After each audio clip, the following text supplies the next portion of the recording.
وہ چاہتے ہیں کہ قرآن مجید کے وجود کو ختم کر دیا جائے، اور جو ممکن نہیں ہے۔ کتنے نسخے جلاؤ گے، اس کتاب کو ختم نہیں کر سکتے۔ اگر تم قرآن مجید پر پابندی بھی عائد کر دو، جس طرح ما وراء النہر کی ان ریاستوں میں ہوا تھا، قرآن مجید پہ پابندی تھی، کوئی گھر میں قرآن نہیں رکھ سکتا تھا، پکڑا جائے تو اس کا گھر گرا دیا جاتا تھا۔ لیکن جب یہ ریاستیں آزاد ہوئیں اور یہاں سے لوگ قرآن مجید لے کر وہاں گئے، وہ قرآن اٹھاتے تھے اور چومتے تھے، روتے تھے اور کھولتے تھے، چنتے پڑھنا نہیں آتا تھا، اور جب یہاں سے گیا ہوا کوئی شخص ایک آیت پڑھتا تو وہ آگے پڑھنے لگ جاتے، تو انہیں کہا جاتا تمہیں تو پڑھنا نہیں آتا، تم زبانی پڑھ رہے ہو۔ کہا کہ ہمارے پاس قرآن مجید کا نسخہ تو موجود نہیں ہے، لیکن ہماری ماں نے ہمیں قرآن یاد کروایا ہوا ہے۔ قرآن مجید کا مقابلہ ممکن نہیں ہے۔ یہ ہارے ہوئے لوگ ہیں جو نسخہ کتاب رحمت قرآن مجید کو آگ لگا کر اپنے خود سے باطنی کا اظہار کر رہے ہیں۔ اس سے کتاب رحمت کی عظمت پر کوئی فرق نہیں آئے گا۔ اس کتاب رحمت کو کائنات سے محو نہیں کیا جا سکتا، سینوں سے، دلوں سے، دماغوں سے، روحوں سے۔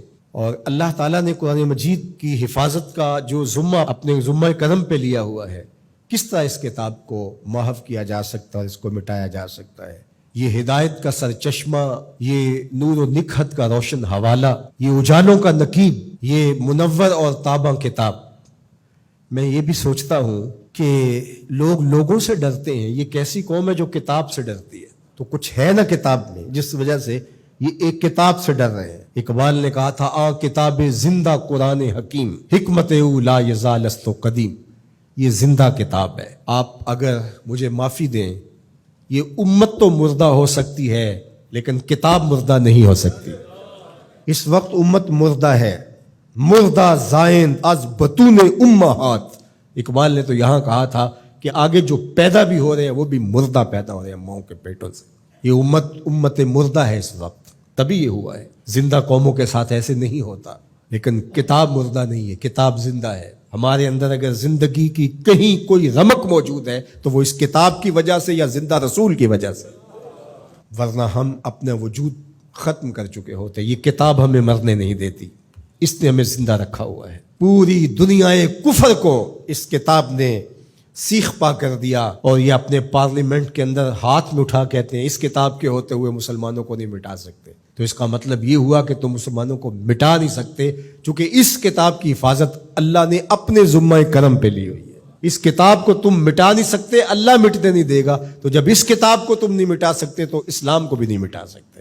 اسلام اپنی اصل شکل میں، صورت میں قیامت تک موجود رہے گا، اور موجود اس لیے رہے گا کہ اصلی شکل اور اصلی صورت میں قرآن موجود رہے گا۔ تو اس امت کو، اس کتاب کو اپنے سینے سے جوڑ کر کے، اپنی روحوں میں اتار کر کے، اس کے احکام پر عمل پیرا ہو کر کے، اس کتاب کے ساتھ جڑ کر کے دشمن کو عملی جواب دینا ہوگا۔ یہ بات درست ہے کہ جس کے سینے میں ایمان کی معمولی سی رمق بھی موجود ہے، وہ اس واقعہ سے دل گرفتہ بھی ہے، دکھی بھی ہے اور بے چین بھی۔ 56-57 اسلامی ملکوں کے حکمران جن پر اولین ذمہ داری آتی ہے اس عمل پر بھرپور رد عمل دینے کی، وہ فرنگی روحوں کے بے حس ڈھانچے ہیں، سوائے اشک شوئی کے، سوائے رسمی بیانات کے، باقی ان سے کسی عمل کی توقع کرنا عبث ہے، فضول ہے۔ اس وقت عالم کفر جس طرح متحد ہے، عالم اسلام اس ایجنڈے پہ متحد نہیں ہے۔ یہ واقعات امت کو دوبارہ کھڑا کرنے کے لیے کافی تھے۔ جب 2006-07 میں جب یہ تسلسل کے ساتھ سب سے پہلے باقاعدہ ہوا تھا، ویسے تو یہ عرصہ ہائے دراز سے یہ سلسلے چل رہے ہیں، تو اس وقت میں بڑا پر امید تھا۔ جس طرح لوگ ایک دم سڑکوں پہ نکل آئے، مجھے لگتا تھا کہ جو اقبال نے کہا تھا مسلمان کو مسلمان کر دیا طوفان مغرب نے، تلاتم ہائے دریا ہی سے ہے گوہر کی سیرابی، کہ طوفان مغرب نے مسلمان کو مسلمان کر دیا ہے۔ رد عمل کے طور پہ یہ جڑ جائیں گے اور سب کچھ ہوگا، لیکن چند دنوں کے بعد وہی کچھ تھا جو ماضی میں تھا، کوئی فرق نہیں تھا۔ ایک ہنگامہ بپا ہوا، لوگ سڑکوں پہ آئے، نعرے لگائے، اور انہیں لگا کہ ہم نے اپنے جذبات کی تسکین کر لی ہے اور ٹھنڈے ہو کے گھر بیٹھ گئے۔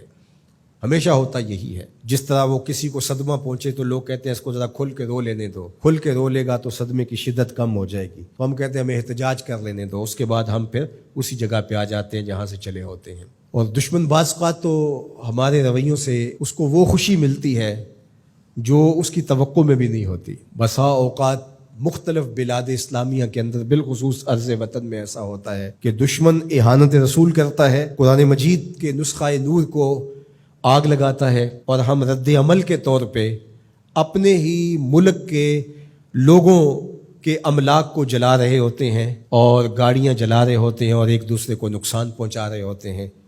تو دشمن اس وقت کس قدر خوش ہوتا ہوگا جب اس نے ادھر قرآن مجید کے نسخے کو آگ لگائی اور ادھر ملک کی گلیوں اور سڑکوں سے دھواں اٹھنے لگا اور لوگ ایک دوسرے کے خلاف کھڑے ہو گئے اور املاک کو برباد کرنے لگے۔ تو اس کو تو یہ توقع بھی نہیں تھی، اگر اس کو یہ لگے کہ میرے اس عمل سے مسلمان جاگ جائیں گے اور کھڑے ہو جائیں گے اور اس کتاب کے ساتھ جڑ جائیں گے اور اپنی عملی زندگی کو اس کتاب کے دائرے میں لے آئیں گے، تو وہ کبھی بھی یہ عمل نہ کرے۔ اسے پتہ ہے کہ یہ اللہ اکبر، اقبال نے کہا سچ اگر پوچھے تو یہ امت حامل قرآن نہیں، یہ اصل اس نے قرآن اٹھایا ہی نہیں ہے، یہ صرف کتاب کو چومنے چاٹنے والے اور قول و قرار کی نوبت آئے تو سر پہ اٹھانے والے لوگ ہیں، یہ اصل میں حامل کتاب ہے ہی نہیں ہے۔ ہمیں اجتماعی توبہ کرنی ہوگی، اللہ سے معافی مانگنا ہوگی۔ قومیں راتوں رات نہیں بنتی ہیں، راتوں رات برباد بھی نہیں ہوتی۔ قوموں کو عروج پاتے صدیاں لگتی ہیں اور قوموں کو زوال پذیر ہوتے بھی برسا برس لگتے ہیں۔ تو آج ہمیں عروج کے سفر کو تو شروع کرنا چاہیے اور ہمیں عملی طور پہ قرآن کے ساتھ جڑنا چاہیے۔ کیا میں آپ سے توقع رکھ سکتا ہوں یہ عزم کر کے جائیں کہ آج کے بعد زندگی قرآن کے مطابق گزرے گی اور ہم اپنی نسلوں کو قرآن پہ لائیں گے، ہمارے گھر میں قرآن کھلے گا، قرآن پڑھیں گے اور قرآن پر عمل پیرا ہو کر کے امت کی تشکیل کے لیے ہم اپنے کردار کو جو ہے وہ شروع کریں گے۔